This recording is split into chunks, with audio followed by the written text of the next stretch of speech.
How you doing, folks? Believe it or not, we're actually out on the Trask River, bobber and egg fishing for fall Chinook. It's a first for Outdoor GPS, but I'm very glad to say it. We'll actually be able to give you some footage today.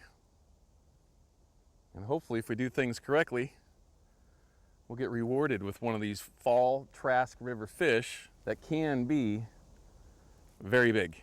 In the boat with Brandon Glass and have one of our sponsors with us as well, Rob Dalton.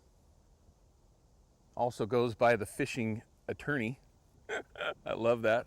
So really all we're doing, folks, is we're just quietly drifting down the river. We're in this little slough off the Trask. Brandon has dialed us in with a little bit of sand shrimp, a secret piece of fish, and some eggs. I can't give up the secret. But sooner or later, one of these bobbers is going to go down.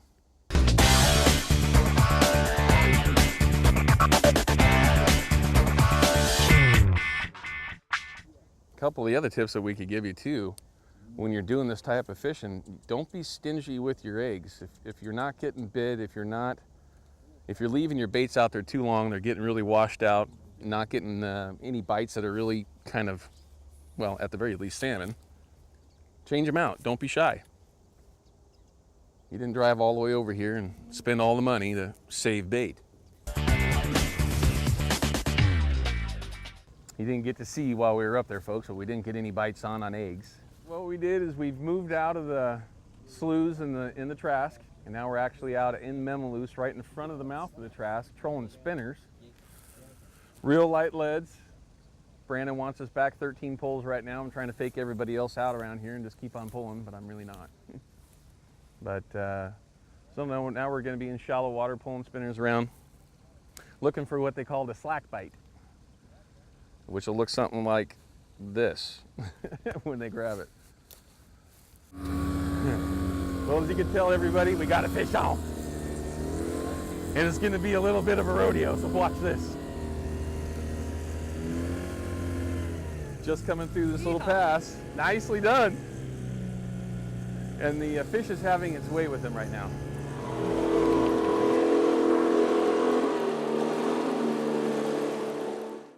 My arm's starting to throb.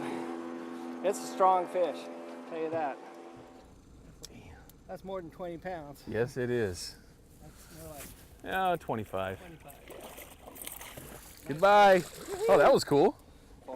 What a thrill. Fantastic.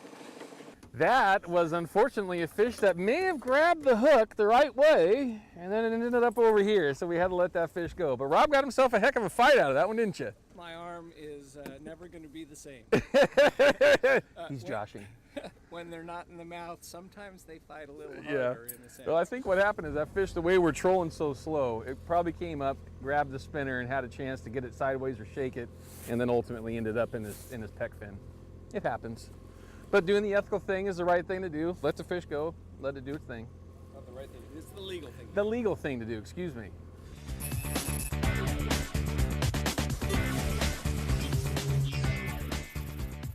All right, everybody, it's been a beautiful day out here with Brandon. We've done our very best to put a couple of fish in the boat. We were able to get one fish up to the boat, but hey, what can you do? Look at the weather that we've got out here. And I'm actually out in the outdoors instead of a studio, having a chance to talk with you. And again, I hope that everybody enjoys this first opportunity to see Outdoor GPS in the field. And I can promise you, it ain't gonna be the last time. You'll see us out here in the field quite a bit more. So for everybody here at Outdoor GPS, thank you very much for watching the show. We'll see you next time in the studio, live. The only real-time fishing and hunting show ever. We'll see you then. Take care, everybody.